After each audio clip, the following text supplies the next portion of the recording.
Assalamualaikum warahmatullahi wabarakatuh. Halo anak-anak, apa kabar? Semoga kalian semua selalu dalam keadaan sehat ya, dan dalam lindungan Allah Subhanahu wa Ta'ala. Hari ini kita akan mempelajari tema 1, subtema 2, muatan pembelajaran PPKN dengan materi kerjasama. Anak-anak, apakah kalian tahu apa itu kerjasama? Kerjasama adalah kegiatan yang dilakukan oleh dua orang atau lebih untuk mencapai tujuan bersama. Jadi, kerjasama tidak dapat dilakukan sendirian. Harus ada orang lain yang membantu. Nah, di mana sih kita bisa melakukan kerjasama? Kerjasama bisa dilakukan di mana saja. Bisa kita lakukan di lingkungan rumah, bisa kita lakukan di lingkungan sekolah, juga bisa kita lakukan di lingkungan masyarakat. Nah, kerjasama di lingkungan rumah contohnya adalah membersihkan rumah bersama.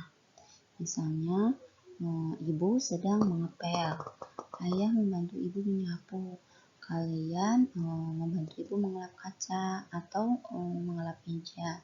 Itu merupakan kerjasama di lingkungan rumah.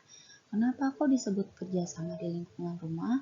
Karena kalian melakukannya bersama-sama dan dengan tujuan agar rumah bersih. Contoh lainnya, misalnya ibu sedang memasak, terus kalian membantu ibu menjaga adik. Itu juga bentuk kerjasama karena tujuannya sama, supaya masakan ibu cepat matang ya, dan kalian bisa makan bersama-sama. Kerjasama yang kedua adalah kerjasama di lingkungan sekolah. Contohnya adalah piket kelas. Nah, ketika kalian melakukan piket kelas, kalian melakukannya tidak sendiri ya, pasti ada teman-teman yang membantu. Misalnya kalian sedang menyapu, teman yang lain menghapus papan tulis, ada yang mengelap kaca, ada juga yang mengepel. Nah, kalian lakukan itu secara bersama-sama dan dengan tujuan yang sama, yaitu agar kelas bisa menjadi bersih. Nah, contoh yang kedua, kerjasama di lingkungan sekolah adalah kerja kelompok. Ketika kalian kerja kelompok, kalian tidak mungkin ya mengerjakan tugas sendirian. Sedangkan teman-teman yang lain cuma leha-leha, cuma ikut nama aja. Itu nggak boleh. Kerja kelompok harus dilakukan bersama-sama. Misalnya, kalian berdiskusi. Teman yang satu mencari topik bahasan, teman yang lain menulis apa yang sudah ditemukan ya, bahasan yang ditemukannya dan lain sebagainya. Nah, itu yang disebut kerja kelompok. Ketika bekerja kelompok juga kalian saling mengemukakan pendapat ya. Jadi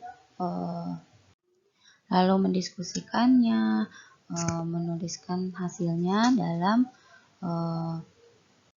lembar tugas. Nah, kalian semua telah mengerjakan pekerjaan kelompok yang hasilnya adalah atau tujuannya adalah menyelesaikan tugas yang diberikan oleh Bu Guru. Kerjasama selanjutnya adalah kerjasama di lingkungan masyarakat. Contohnya ada gotong royong membersihkan lingkungan. Nah, lingkungan kita misalnya got sudah mulai penuh ya, dan sekarang udah mulai musim penghujan. Kita bersihkan tuh bersama-sama. Ada yang menyapu, ada yang membongkar gotnya ya. Lalu di pasir-pasir atau sampah-sampah yang ada got dibuang atau diangkat. Ada juga yang membuat tong sampah baru agar tidak masyarakat yang lain tidak membuang sampah sembarangan. Disimpanlah tong sampah yang baru dibuat dan lain sebagainya. Lalu contoh gotong royong yang kedua adalah gotong royong membangun pos ronda. Nah, kita misalnya nggak ada pos ronda nih, suka ada ronda malam ya. Dibangunlah gotong royong oleh masyarakat. Itu juga termasuk gotong royong atau kerjasama. Lalu ronda malam. Ronda malam biasanya dilakukan oleh bapak-bapak ya atau para pemuda di lingkungan kalian. Nah, ronda malam juga nggak mungkin ya dilakukan sendiri. Kita harus bekerja sama nih sesama masyarakat. Misalnya sehari 3 orang atau 4 orang. Nah, setiap malam diadakan ronda malam biar keamanan kita terjaga. Nah, itu adalah contoh kerjasama di lingkungan masyarakat. Sekarang, manfaat dari kerjasama. Apa saja manfaatnya? Yang pertama adalah pekerjaan menjadi lebih ringan. Nah, contohnya kan kalian misalnya membersihkan rumah ya. Kalau kalian sendirian membersihkan rumahnya, kalian harus nyapu, kalian harus ngepel, membersihkan kaca, dan yang lain-lain. Nah, jika kalian lakukan secara bekerja sama atau secara bersama-sama, kalian misalnya cuma mengepel saja atau membersihkan kaca saja. Jadi jauh lebih ringan ya. Nah, yang kedua adalah pekerjaan menjadi cepat selesai. Nah, kalau misalnya dilakukan secara bersama-sama, nih tadinya kan kalian semuanya sendiri, berarti kan lama ya. Nah, kalau bersama-sama nih, pas kalian lagi ngepel, ibu kalian nyapu, ayah kalian membersihkan kaca. Jadi semuanya cepat selesai ya, karena dilakukannya bersama-sama. Nah, yang ketiga adalah menjaga persatuan dan kesatuan. Kenapa kok kerjasama bisa menjaga persatuan dan kesatuan? Karena ketika kita bekerja sama, kita nggak pandang bulu ya, mau sama kakak, mau sama adik, mau sama tetangga. Misalnya kita bekerja sama di lingkungan ya, misalnya tetangganya orang Kristen, kita orang Islam. Itu tidak menjadi halangan ya, perbedaan itu tetap kita bisa bekerja sama. Jadi meskipun berbeda agama, kita tetap bekerja sama. Itu dapat menjaga persatuan dan kesatuan. Indonesia merupakan negara yang kaya akan suku, budaya, dan agama.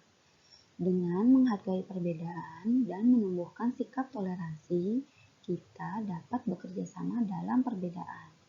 Jadi, perbedaan tidak menghalangi rakyat Indonesia untuk hidup rukun dan saling bekerja sama. Nah, demikian anak-anak pembelajaran dari Ibu hari ini. Terima kasih telah mengikuti pembelajaran hari ini. Semoga kalian semua bisa mengerti dan pembelajaran hari ini bisa bermanfaat untuk kita semua. Terima kasih semuanya. Assalamualaikum warahmatullahi wabarakatuh.